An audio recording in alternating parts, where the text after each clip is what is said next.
말레이시아 은퇴 이민 해보니 지옥이었다. 한국 돌아오고 싶다.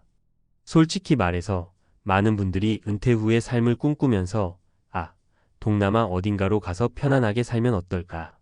이런 상상을 한 번쯤은 해보셨을 거예요. 특히 말레이시아는 따뜻한 기후, 상대적으로 낮은 물가, 그리고 은퇴자들을 위한 제도의 MMEH 멀레이저 마이 세컨드 홈 등으로 한때 꽤나 인기였죠. 저 역시 이 이야기를 듣고 나도 60줄에 들어서면 말레이시아 같은 곳에서 여유롭게 살 수 있지 않을까 싶더라고요. 그런데 막상 여러 사례들을 들어보니 말레이시아로 은퇴 이민을 생각하던 사람들이 하나같이 힘들어하고 한국 돌아가고 싶다고 하더라고요. 물론 모든 사람이 다 그렇다고 일반화할 순 없겠지만 생각보다 고충을 겪는 분들이 적지 않은 건 사실이에요. 낙원일 줄만 알았는데 지옥이었다라는 극단적인 표현까지 나오는 걸 보면 우리가 간과한 부분이 분명히 있는 것 같죠.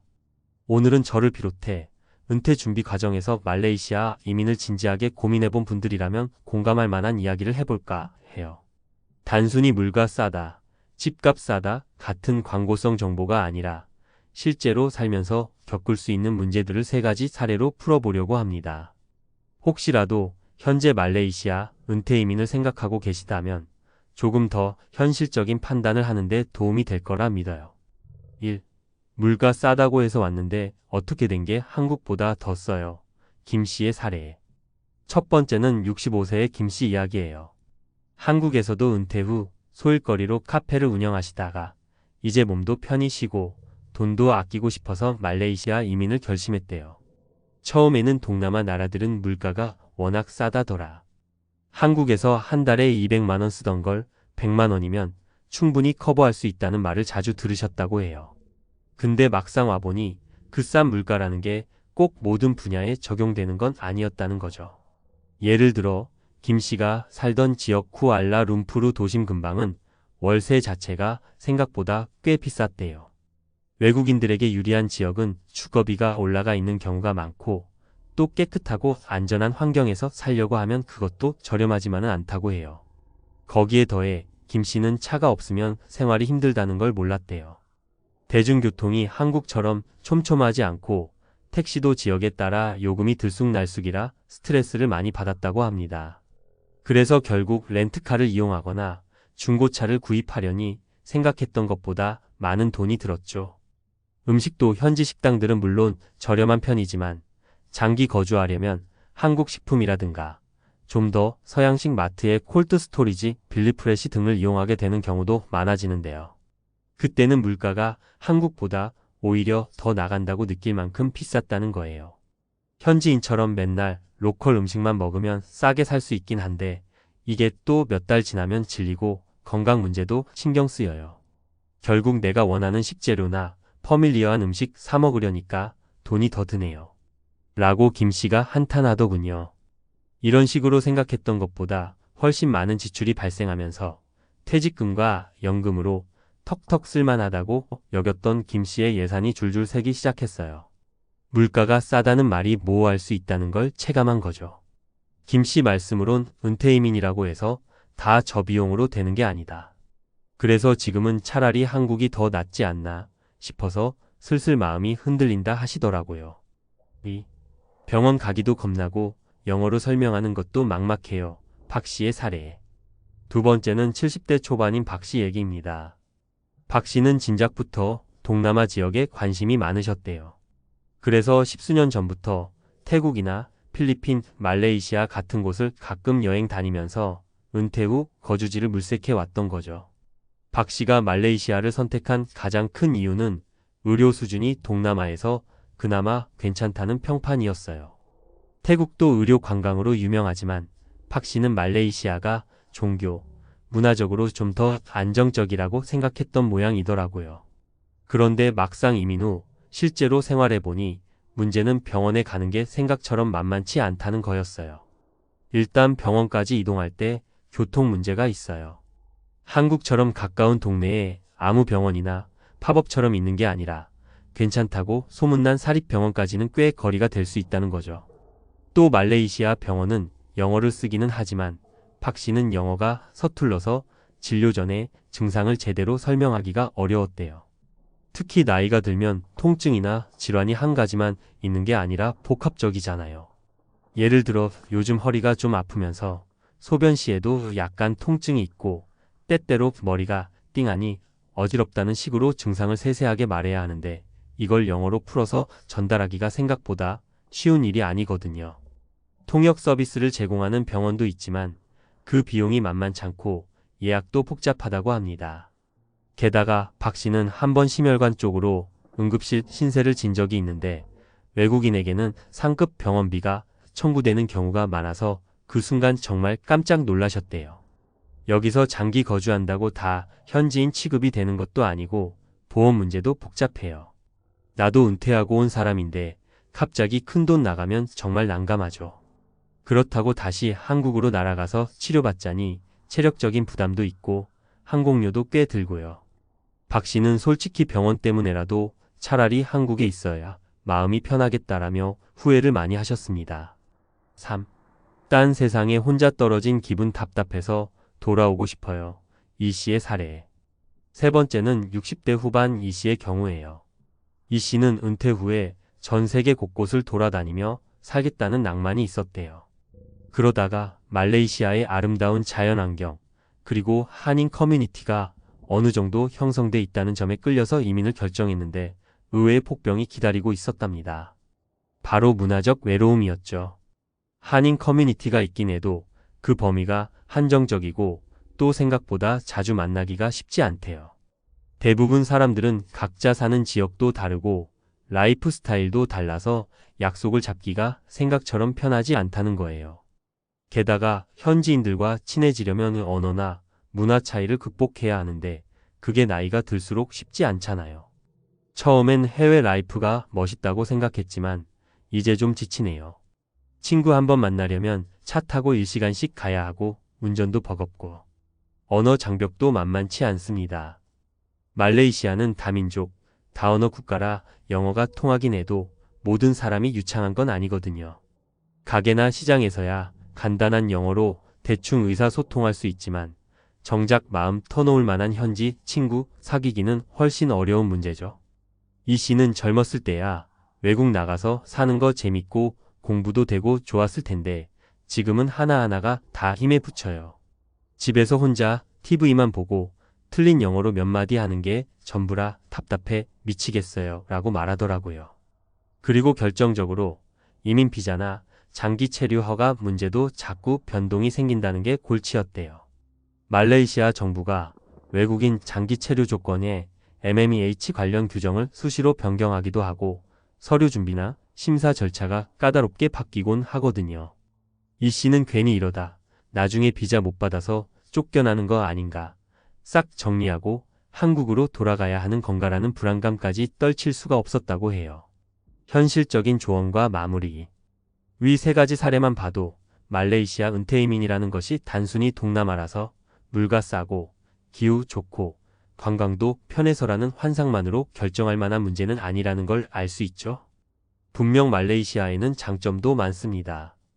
영어가 어느 정도 통용되고 다민족 문화라서 음식도 다양하고 자연 경관도 아름답고요.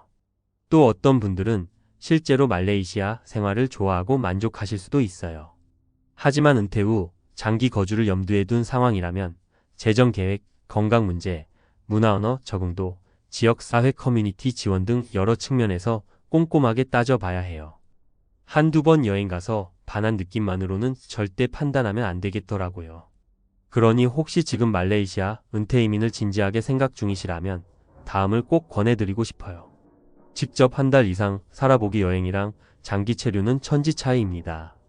현지 병원, 마트, 교통, 생활 패턴을 직접 체험해보세요. 커뮤니티와의 연결고리 확인. 이미 말레이시아에 사는 한국인 커뮤니티 혹은 교민단체를 미리 찾아 정보를 얻고 사전에 연락처도 확보해 두면 좋습니다. 의료보험 긴급 상황, 대비책 마련. 말레이시아 현지 병원비나 해외 보험 정책을 잘 조사하시고 한국으로 빠르게 돌아올 수 있는 플랜도 짜두시는 게 안전합니다. 재무계획 점검. 동남아 싸다는 편견을 버리세요. 지역마다 차이가 크고 원화 환율 등 여러 변수가 있습니다. 비자 체류 규정 확인 말레이시아 정부의 이민법이나 장기 체류 프로그램 MMEH 등은 수시로 바뀔 수 있으니 변동 가능성을 늘 열어두고 준비하셔야 합니다. 일부 사람들은 나는 저 사례들처럼 힘들지 않고 잘 지내는데? 라고 반문할 수도 있어요. 맞아요. 사람마다, 상황마다 다를 테니까요. 하지만 본인이 이런 문제들의 대비가 잘 되어 있지 않다면 실제로 큰 어려움을 겪을 가능성도 높습니다. 가장 중요한 건 은퇴 후 삶이라는 게 생각보다 길 수 있다는 점이에요. 60대, 70대에도 건강하다고 해도 80대, 90대 넘어가면서 달라질 수 있잖아요. 그때 외국 땅에서 재정, 의료, 언어 문제에 부딪히면 정말 지옥을 체험하게 될 수도 있어요. 내가 왜 여기 왔지? 차라리 한국에 있을 걸 하는 후회가 불쑥 찾아올 수 있죠. 결국 은퇴 후 해외 이민을 결정할 때 가장 중요한 건 철저한 사전 준비와 현실적인 기대치 설정입니다.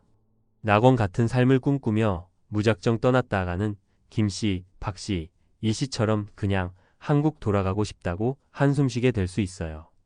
혹시 말레이시아를 여전히 염두에 두고 계신 분이라면 그곳의 장단점을 충분히 살펴보고 최소한 36개월은 시험 거주도 해보시는 걸 추천합니다. 당장 한 달 살기만 해도 어느 정도 감이 잡히거든요. 그리고 가능하다면 한국과 말레이시아를 오가며 생활하는 형태 스노보드족 스타일로 전환해 보는 것도 방법입니다. 완전히 한 나라에 올인하기보다는 유연한 선택지를 마련하는 거죠. 사람마다 성향이 다르고 꿈꾸는 노후의 모습이 다를 수밖에 없어요. 어떤 분은 도전 정신으로 이런 해외 생활을 즐길 수도 있지만 어떤 분은 안정감과 편의를 더 중시할 수도 있고요. 아무튼 말레이시아 은퇴 이민 해보니 지옥이었다. 한국 돌아오고 싶다는 말이 나오지 않도록 모든 가능성을 열린 마음으로 철저하게 준비하고 따져보시길 바랍니다. 우리 모두가 행복하고 건강한 은퇴 후의 삶을 누릴 수 있길 바라며 오늘 이야기를 마치게요. 월 700 벌던 62세 대기업 임원, 은퇴 후 단칸방으로 몰락한 사연. 월 700만 원을 벌던 62세 대기업 임원이 은퇴 후 단칸방으로 몰락했다. 이 한 줄만 봐도 가슴이 철렁 내려앉는 기분이 들지 않는가? 나는 아닐 거야 라고 생각할 수도 있지만 안타깝게도 현실은 생각보다 냉혹하다. 평생을 회사에서 살아왔던 사람이 하루아침에 직함을 잃고 나면 단순히 수입이 끊기는 문제가 아니다. 사람들은 직장에서의 역할이 사라지고 사회적 위치가 흔들릴 때 심리적으로도 크게 무너진다. 오늘 이야기할 주인공은 그런 현실을 그대로 겪은 사람이다. 그는 62세까지 대기업에서 임원으로 근무하며 매월 700만 원 이상의 급여를 받았다. 집도 있었고 차도 있었고 주변 사람들에게 늘 성공한 사람으로 불렸다. 하지만 퇴직 후 단 3년 만에 단칸방 월세살이를 하게 되었다. 대체 무슨 일이 있었던 걸까? 이 이야기를 통해 은퇴 후 삶을 어떻게 준비해야 하는지 현실적으로 고민해보자. 1. 내 월급이 이렇게 빠르게 사라질 줄은 몰랐어요. 마이너스 케이스 1 62세 대기업 임원의 몰락. 임원 출신의 김성호 가명씨는 퇴직 후 약간의 여유를 갖고 생활할 수 있을 거라 생각했다. 퇴직금도 받았고 집도 있었으며 연금도 받을 예정이었다. 하지만 그는 평생 벌어온 방식으로 소비를 지속했고 빠르게 자산이 고갈되었다. 1년 차에는 해외여행도 다녀오고 기존과 같은 생활을 유지했다. 2년 차가 되자 퇴직금이 절반 이하로 줄어들었다. 3년 차에는 더 이상 생활비를 감당할 수 없어 집을 처분해야 했다. 그리고 결국 단칸방 월세로 이사를 오게 되었다. 그는 난 충분히 준비했다고 생각했는데 실제로는 아니었다고 한숨을 내쉬었다. 이 사례에서 배울 수 있는 교훈은 단순하다. 은퇴 후 수입이 줄어든다는 사실을 머리로만 아는 것과 직접 겪는 것은 전혀 다르다. 해결책. 은퇴 후 35년 동안 안정적인 현금 흐름을 만드는 것이 가장 중요하다. 소비 습관을 미리 바꾸고 고정비 절감을 준비해야 한다. 2. 사람들이 날 부르지 않더군요. 마이너스 케이스 인맥의 끊어짐과 사회적 고립. 박정훈 가명씨는 평생 영업부서에서 일하면서 수많은 사람들과 관계를 맺었다. 퇴직 후에도 내가 쌓아온 인맥이 있으니 어떻게든 일자리는 찾을 수 있을 거야 라고 자신했다. 하지만 은퇴 후 몇 달이 지나자 연락이 점점 줄어들었다. 회사에 있을 때는 매일같이 오던 전화가 이제는 거의 울리지 않았다. 주변의 전직 동료들도 각자 살기 바빴고 결국 그는 혼자 남겨졌다. 내가 직장에 있을 때의 관계는 진짜 인맥이 아니었구나. 사회적 고립은 예상보다 훨씬 빠르게 찾아왔다. 그리고 그것은 심리적으로도 큰 충격이 되어 무기력과 우울감을 불러왔다. 해결책. 퇴직 전부터 직장 외부의 커뮤니티 취미 모임, 동호회, 봉사활동 등을 만들어야 한다. 사람들과의 관계를 일 중심이 아니라 개인적인 관계로 만들어야 한다. 3. 60 넘어서 돈을 다시 벌 줄 몰랐어요. 마이너스 케이스 3 예측하지 못한 노후의 경제적 압박.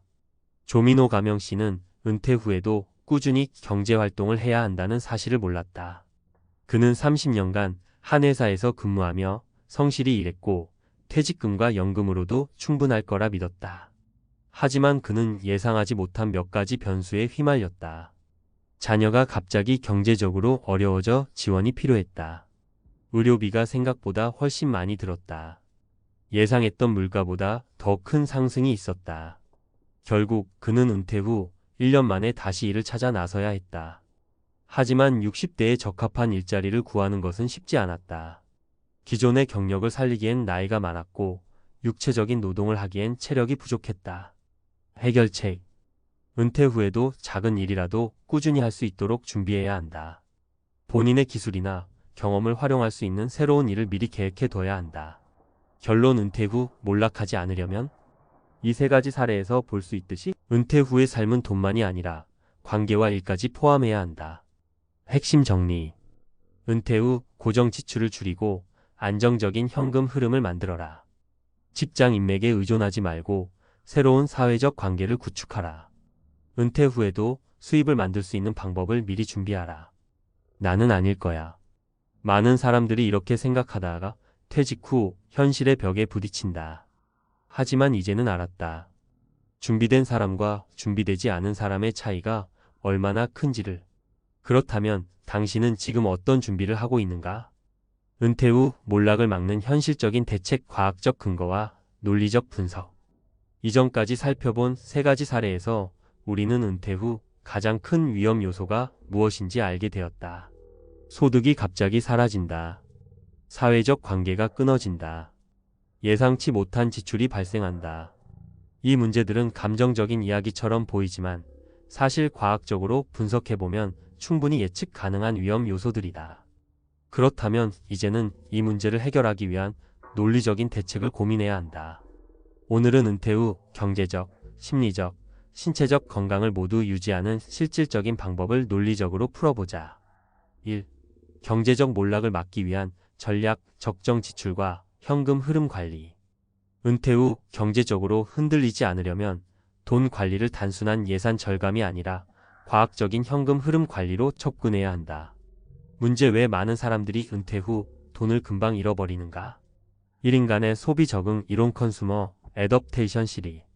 경제학에서 자주 언급되는 소비 적응 이론에 따르면 사람들은 수입이 많아질수록 지출도 증가하는 습성을 가진다.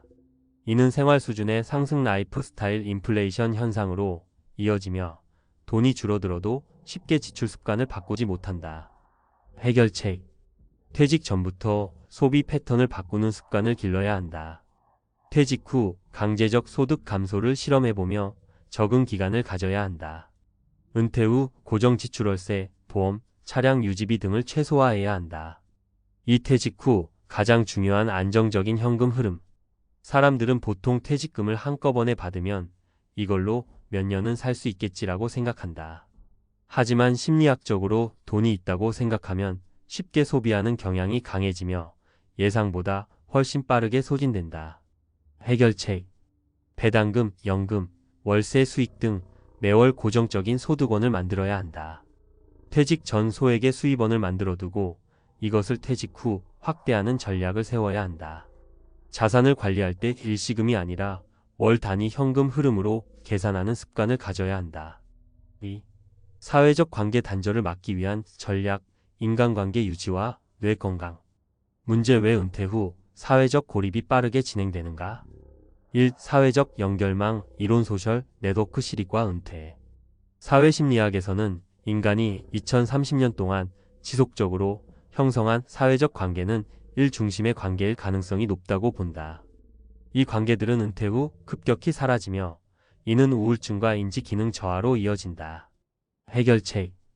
퇴직 후에도 지속할 수 있는 비직장 기반의 관계를 형성해야 한다.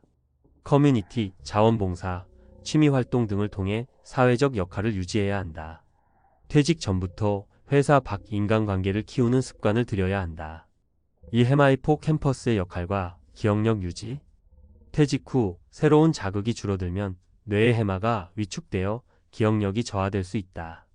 뇌과학 연구에 따르면 새로운 경험을 지속적으로 쌓을수록 해마가 활성화되어 인지 능력이 유지된다. 해결책. 은퇴 후에도 지속적으로 학습하는 습관책 읽기, 언어 배우기 등을 가져야 한다. 기억력을 높이는 활동 퍼즐, 명상, 운동 등을 꾸준히 해야 한다. 매일 새로운 도전을 통해 뇌를 젊게 유지해야 한다. 3. 건강 유지 전략 운동과 음식 관리. 문제 은퇴 후 운동량이 줄어들면 어떤 문제가 생길까? 1. 근감소증 SARCOPNIA의 위험과 해결책. 나이가 들수록 가장 큰 신체적 위험 요소는 근감소증이다. 특히 60대 이후 2주만 운동을 하지 않아도 근육이 급격히 감소한다는 연구 결과가 있다. 해결책. 매일 30분 이상 걷기, 계단 오르기 등 기본적인 활동을 유지해야 한다. 단백질 섭취량을 늘려 근육량 감소를 예방해야 한다. 근력 운동을 병행하며 신체 기능을 유지해야 한다. 이 만성염증과 노화의 관계. 퇴직 후 생활 패턴이 바뀌면서 운동 부족, 불규칙한 식사, 스트레스 증가로 인해 만성염증이 증가할 가능성이 크다. 만성염증은 심혈관 질환, 당뇨, 암과 같은 질병의 주요 원인이 된다. 해결책. 항산화 식품 베리류, 녹색 채소, 견과류 등을 꾸준히 섭취해야 한다. 단순 탄수화물 설탕, 밀가루 등을 줄이고 자연식 위주의 식사를 해야 한다. 충분한 수면과 명상을 통해 스트레스를 조절해야 한다. 결론. 은퇴 후 몰락을 피하는 핵심 전략. 은퇴 후 가장 위험한 요소는 경제적 몰락, 사회적 고립, 건강 악화이다. 이것을 예방하기 위해서는 구체적인 전략이 필요하다. 핵심 정리. 돈 관리는 현금 흐름 중심으로 계획해야 한다. 퇴직 후에도 인간관계를 지속적으로 유지할 방법을 찾아야 한다. 새로운 도전을 통해 뇌 건강을 유지하고 신체 활동을 게을리하지 말아야 한다. 이 글을 읽고 난 후 당신은 은퇴 후를 어떻게 준비할 것인가? 지금부터라도 한 가지씩 실천해보자. 그 한 걸음이 은퇴 후 당신의 인생을 완전히 바꿀 수 있다. 55세 은퇴한 은행 지점장, 매년 7% 써도 30년 뒤 77억. 당신이 몰랐던 노후 재테크 비밀. 55세 은행 지점장의 고민. 저는 55세에 은퇴했습니다. 은행 지점장을 오래 했으니 재테크에 자신 있다고 생각했죠. 그런데 막상 퇴직금을 받아보니 한숨부터 나왔습니다. 10억이란 돈이 많아 보이지만 이제 벌이는 없고 3040년은 더 살아야 하잖아요. 대체 이 돈을 어떻게 써야 하나? 매년 4%씩 빼서 쓰라는 말이 있지만 그러면 생활비가 부족하고 더 많이 쓰면 금방 바닥날 것 같고. 이런 고민 여러분도 해보신 적 있나요? 은퇴 후 가장 큰 불안은 내가 가진 돈이 얼마나 버틸 수 있을까입니다. 돈이 부족할까 봐 아껴 쓰려다가 삶의 질이 떨어지고 또 너무 아껴서 죽을 때까지 못 쓰는 경우도 많죠. 그런데 놀라운 사실이 있습니다. 매년 7%씩 인출해도 돈이 줄어들기는커녕 오히려 늘어날 수도 있다는 사실. 오늘은 이 방법이 어떻게 가능한지, 그리고 실제 사례를 통해 은퇴 후 돈 걱정 없이 사는 방법을 이야기해 보겠습니다. 7% 인출법 정말 가능할까? 많은 사람이 은퇴 후 자산을 보수적으로 운용하려고 합니다. 원금을 지키려는 마음은 이해되지만 지나치게 보수적으로 운용하면 물가 상승과 함께 돈의 가치가 급격히 떨어집니다. 예를 들어볼까요? 어씨는 55세에 10억 원을 가지고 은퇴했습니다. 연간 생활비로 7천만 원 7%를 인출한다고 가정해볼까요? 시뮬레이션 결과 연평균 810%의 투자 수익을 유지할 경우 30년 후에도 원금이 남아있는 것은 물론이고 오히려 자산이 증가할 가능성이 높습니다. 만약 투자 수익률이 10%라면 30년 뒤 자산은 약 77억 원에 달할 수도 있습니다. 그렇다면 어떻게 이런 결과가 나올까요? 이제 구체적인 사례를 통해 알아보겠습니다. 사례 1. 55세 은퇴한 은행 지점장, ETF 투자로 노후 걱정 해결. 박 지점장은 퇴직 후 배당주와 ETF에 투자하기로 했습니다. 퇴직금 10억 중 8억 원을 주식 및 ETF에 투자하고 나머지 2억 원은 예비 자금으로 보관했습니다. 연평균 9% 수익을 기대하며 배당 수익과 자본 이득을 동시에 노렸습니다. 매년 7천만 원을 인출했지만 오히려 자산은 증가했습니다. 핵심 포인트. 배당주와 ETF는 매년 안정적인 수익을 가져다 줍니다. 시장이 흔들릴 때도 길게 보면 상승하는 경우가 많습니다. 투자한 돈이 계속 일하면서 인출 후에도 자산이 증가할 수 있죠. 사례 2. 60세 퇴직한 의사, 리츠 REITS와 채권 혼합 투자. 이 의사는 60세에 퇴직 후 15억 원의 자산을 가지고 있었습니다. 안정적인 소득을 원했던 그는 다음과 같이 투자했습니다. 7억 원을 REITS 부동산 투자, 신탁에 넣어 연 6%의 배당을 받았습니다. 5억 원을 채권에 투자해 연 45%의 이자, 수익을 기대했습니다. 나머지 3억 원은 필요할 때 쓰기 위해 예금으로 보관했습니다. 이 의사는 배당과 이자, 수익만으로도 연 7천만 원 이상을 벌었기 때문에 원금을 거의 손대지 않았고 시간이 지나면서 자산이 오히려 증가했습니다. 핵심 포인트. 리츠와 채권을 활용하면 안정적인 현금 흐름을 만들 수 있습니다. 주식보다 변동성이 낮아 리스크를 줄이면서도 일정한 수익을 확보할 수 있죠. 사례 3. 58세 퇴직한 자영업자, 인덱스 펀드로 자산 불리기. 김 사장은 오랫동안 개인 사업을 운영하다 58세에 퇴직했습니다. 퇴직금과 사업 정리 후 손에 쥔 돈은 8억 원. 은퇴 후 돈을 어떻게 불릴지 고민하던 그는 S&P 500 인덱스 펀드에 투자하기로 했습니다. 8억 원 중 7억 원을 S&P 500에 투자. 1억 원은 생활비 예비 자금으로 예치. 5년마다 한 번씩 일부 매도에 필요할 때 사용. 핵심 포인트. S&P 500은 역사적으로 연평균 910% 수익률을 기록했습니다. 김 사장은 30년 동안 매년 7%씩 써도 자산이 유지될 수 있음을 깨달았습니다. 핵심 정리. 은퇴 후 돈 걱정 없는 삶을 위한 3가지 전략. 1. ETF와 배당주로 안정적인 수익을 만든다. 배당 수익. 주가 상승으로 원금을 유지하면서 생활비를 확보할 수 있습니다. 2. REITS와 채권으로 현금 흐름을 확보한다. 배당 수익과 이자, 소득을 활용하면 원금을 보존하면서도 안정적인 생활이 가능합니다. 3. 인덱스 펀드로 장기적인 성장성을 확보한다. 장기적으로 보면 시장은 성장하며 물가 상승을 이길 수 있는 전략입니다. 결론. 은퇴 후 돈 걱정 없이 사는 법. 저는 55세에 은퇴했지만 이제는 돈 걱정 없이 살고 있습니다. 처음엔 7%씩 써도 되나 불안했지만 지금 보니 자산이 줄기는커녕 오히려 늘어나더군요. 여러분도 은퇴 후 무조건 아끼기만 하는 것이 답이 아닙니다. 돈이 일하게 만들면 충분히 여유로운 삶을 살 수 있습니다. 이제 막 은퇴를 준비하는 분들이라면 오늘 소개한 사례처럼 자산을 어떻게 굴릴지 미리 계획해보세요. 돈을 무조건 아끼는 게 능사가 아닙니다. 은퇴 후에도 돈이 일하게 만들어야 합니다. 7% 인출 전략, 생각보다 충분히 가능합니다.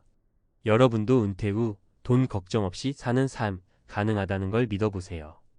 은퇴 후 7% 인출이 가능한 이유. 과학적 근거와 논리적 분석. 앞서 우리는 7% 인출 전략이 실제로 가능한 이유와 성공 사례를 살펴봤습니다. 하지만 여전히 많은 사람들이 이런 질문을 합니다. 정말 그렇게 해도 괜찮을까? 투자라는 게 원금 보장이 안 되는데 7%씩 빼면서도 자산이 늘어난다는 게 가능할까? 운이 좋아서 그렇게 된 거 아니야? 이제는 감이나 사례가 아니라 과학적이고 논리적인 근거를 통해 이 전략이 왜 가능한지를 설명해 보겠습니다. 1. 7% 인출이 가능한 이유. 복리와 자산 성장의 힘. 우선 우리가 믿고 있는 돈을 인출하면 줄어든다는 생각은 반만 맞는 말입니다. 왜냐하면 자산 자체가 성장할 경우 우리가 인출하는 금액보다 더 큰 속도로 불어날 수 있기 때문이죠. 복리효과 컴파운딩 이펙트란 투자한 돈이 매년 일정한 비율로 증가하고 거기서 다시 수익이 발생하면서 눈덩이처럼 불어나는 효과를 말합니다. S&P 500 지수를 예로 들어볼까요? 지난 100년간 S&P 500의 연평균 성장률은 약 10%입니다. 중간에 금융위기, IT 버블, 코로나 같은 위기도 있었지만 장기적으로는 항상 우상향해 왔습니다. 즉, 연평균 10%의 수익을 거둘 수 있다면 매년 7%를 인출하더라도 나머지 3%는 계속 자산을 불려주기 때문에 원금이 유지되거나 오히려 증가할 가능성이 큽니다. 7% 인출이 가능한 핵심 원리. 연평균 810% 이상의 수익을 내는 자산에 투자하면 7%를 인출해도 원금이 유지되거나 증가한다. 2. 물가 상승률을 이기는 방법, 자산 배분의 중요성. 자, 여기서 또 한 가지 중요한 질문이 있습니다. 근데 물가는 계속 오르는데 7% 인출 전략이 정말 가능할까? 맞습니다. 은퇴 후 가장 큰 위험 중 하나가 인플레이션 물가 상승이죠. 만약 물가가 매년 3%씩 오르면 같은 100만 원으로 살 수 있는 물건이 줄어들게 됩니다. 하지만 여기서도 과학적인 해결책이 있습니다. 바로 자산 배분 에셋 앨러케이션입니다. 안정적인 수익을 위해 꼭 지켜야 할 원칙. 1. 5060%는 주식 ETF, 배당주, 인덱스 펀드로 성장성을 확보. 2. 2030%는 채권과 리츠 REITS로 현금 흐름을 만드는. 3020%는 현금 또는 단기채로 예비 자금 확보. 이렇게 하면 물가가 상승해도 주식이 장기적으로 성장하면서 자산 가치가 함께 올라가고 안정적인 현금 흐름이 보장됩니다. 예제. 만약 2020년에 10억 원을 가지고 은퇴한 사람이 50%를 S&P 500, 30%를 리츠, 20%를 채권으로 배분했다면 2024년 현재까지 10억 원이 17억 원 이상으로 증가했을 가능성이 큽니다. 결론적으로 물가 상승을 이기려면 현금을 그대로 보유하는 것이 아니라 성장하는 자산을 보유해야 합니다. 3. 실패 확률을 낮추는 전략, 동적 인출법 다이내믹 위드드로월 스트래터지. 여기서 또 한 가지 중요한 개념이 있습니다. 혹시라도 금융위기가 오면 어떻게 해? 맞습니다. 모든 해가 좋은 수익을 내는 건 아닙니다. 2008년 금융위기처럼 마이너스 30% 이상 자산이 급락하는 해도 있죠. 그럼 어떻게 해야 할까요? 바로 동적 인출법 다이내믹 위드드로월 스트래터지를 활용하면 됩니다. 동적 인출법이란 경제가 좋을 때는 7% 인출, 경제가 나쁠 때는 45%로 조정하는 방식입니다. 예제. 2022년처럼 주식시장이 폭락한 해에는 5%만 인출. 2023년처럼 시장이 회복된 해에는 7% 인출. 이렇게 하면 자산을 지키면서도 장기적으로 인출 전략을 유지할 수 있습니다. 결론 7% 인출 과연 현실적인가? 논리적으로 7% 인출이 가능한 이유. 1연평균 810%의 수익을 내는 투자, 자산 ETF, 배당주, 인덱스 펀드 활용. 이 물가 상승을 이기는 자산 배분 전략으로 원금 유지. 3. 금융위기에 대비한 동적 인출법을 적용해 리스크 관리. 결과적으로 7% 인출 전략은 장기적으로 충분히 가능하다. 마지막으로 드리고 싶은 말. 은퇴 후에는 무조건 아껴 써야 한다. 아닙니다. 돈을 똑똑하게 써야 합니다. 자산을 성장시키고 안정적인 현금 흐름을 만들고 위기에 대비하는 전략을 세운다면 여러분도 7%씩 인출하면서도 돈이 바닥나지 않는 은퇴 생활이 가능합니다. 여러분의 은퇴 계획 이제 다시 생각해 볼 때입니다. 퇴직이라는 말 사실 멀게만 느껴지잖아요. 난 공무원이니까 정년까지 안정적일 거야 라고 마음 한켠에 당연하게 생각하고 살기도 하죠. 근데 막상 60세가 되어 퇴직을 하고 나니 이제부터 진짜 시작인가 싶다가도 하루 이틀은 여유롭고 좋지만 그 시간이 한 달, 두 달, 몇 달씩 이어지다 보면 의외로 내가 할 수 있는 일이 별로 없다는 걸 깨닫게 돼요. 더군다나 공무원 퇴직자 든든한 노후라는 사회적 인식도 있고 주변에서 다들 그래도 편하겠네라고 하니 정작 내가 공허함이나 외로움을 느끼고 있다고 털어놓기도 미묘하죠. 그렇다고 몸이 아주 불편한 것도 아닌데 굳이 몸을 쓰며 일하자니 남들 시선이 신경 쓰이기도 하고 딱히 필요한 자격증이 있는 것도 아니니 재취업도 쉽지 않고 어느 순간 거울을 보면 더 이상 공무원 과장님이 아니라 그저 하루 종일 할 일 없이 멍하니 스마트폰만 들여다보는 퇴직자 아저씨 혹은 아줌마가 되어버린 내 모습이 보여요. 그런 날들이 쌓이면 솔직히 좀 씁쓸하죠. 이런 상황에 닥치고 나서야 은퇴 후 준비라는 게 실제로 얼마나 중요한 거였나 하고 깨닫게 되는 분들이 많더라고요. 머리로는 은퇴 준비, 노후 대비라는 말을 수십 번 들어봤을 텐데 정작 그 시기가 되면 예전에 듣던 이야기랑은 완전히 다른 체감이 오기 마련입니다. 그럼 실제로 어떤 식으로 어려움을 겪게 되는지 그리고 조금이라도 현명하게 대처하기 위해서는 어떤 태도가 필요한지 함께 생각해보고 싶어요. 오늘은 그 중에서도 좀 더 구체적인 사례를 3가지 들어볼까 합니다. 1. 내가 왜 이러는지 정말 모르겠어요.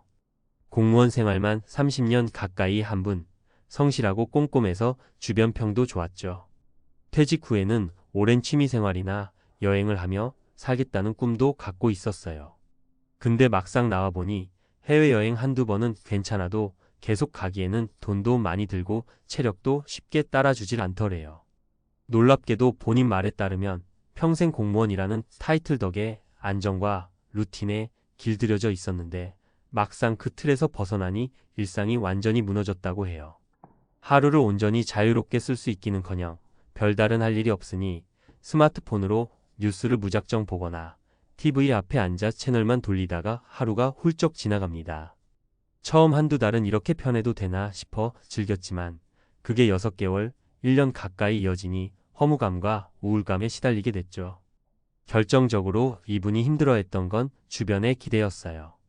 공무원 출신이니 노후 준비가 제대로 돼 있을 것이라는 뉘앙스 때문에 아무한테도 나 사실 우울해라고 속마음을 털어놓기 힘들었던 겁니다.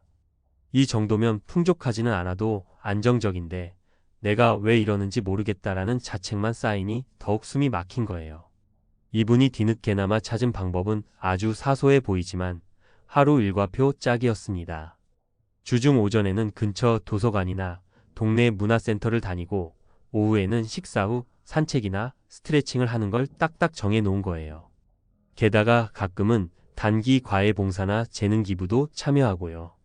그러면서 내 삶에도 나름의 규칙과 역할이 있구나라는 기쁨을 되찾았다고 해요. 교훈 내 의지와 무관하게 우리는 늘 어떤 틀 속에서 생활해 왔습니다. 그걸 잃고 나면 생각보다 허탈해지기 쉬워요.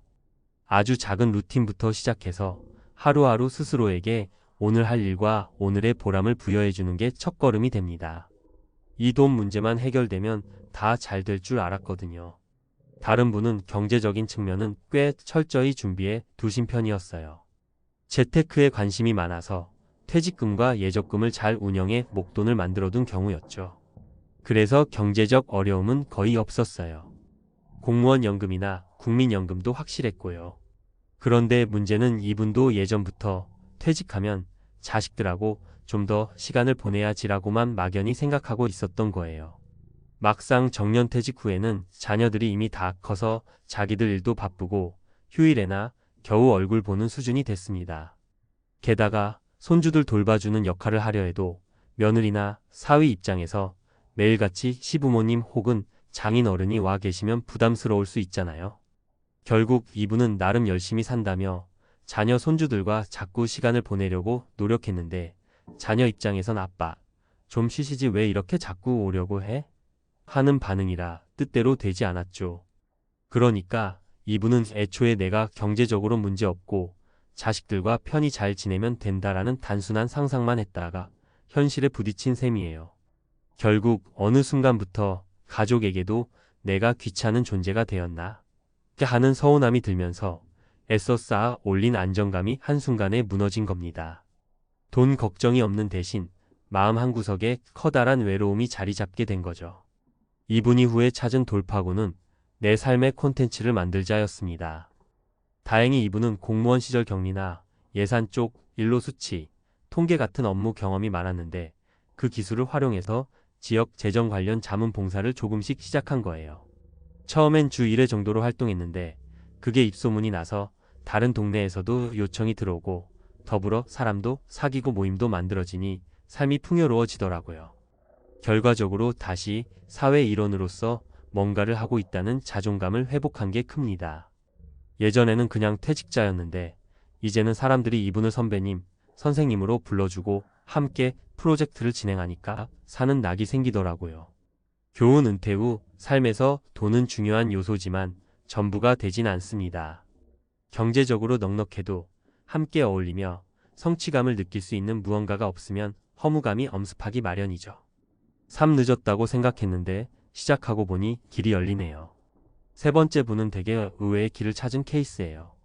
이분은 퇴직 후에 꽤 우울해하던 중 혼자 간단한 미술 강좌를 듣기 시작했어요.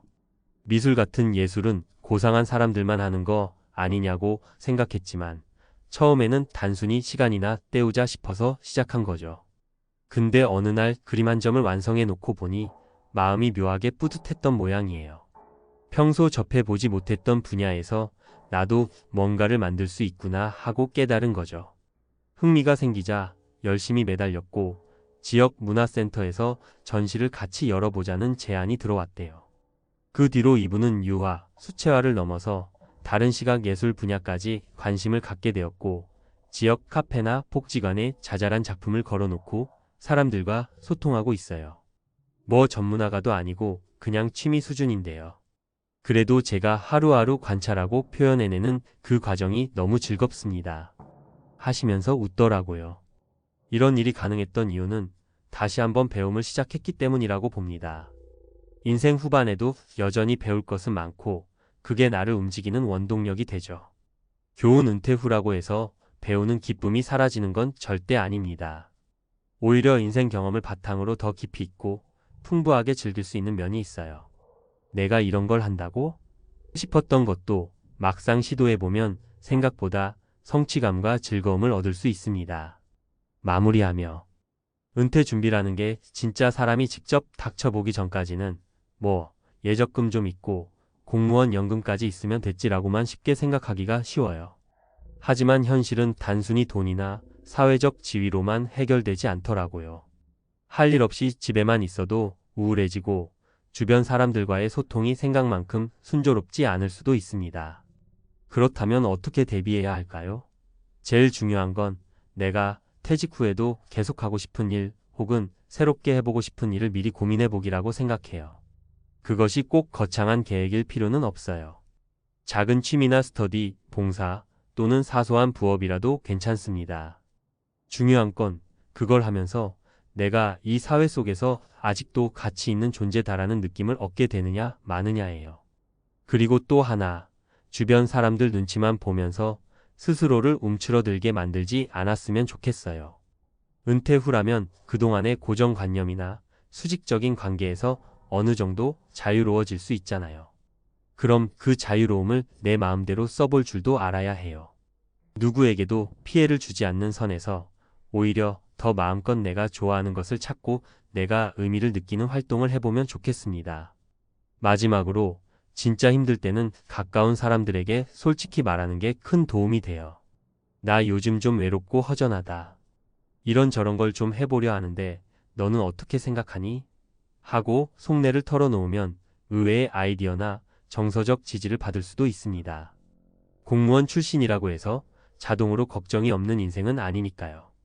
남들은 대수롭지 않게 생각하더라도 본인이 실감하고 있는 우울과 고독감은 엄연한 현실이잖아요.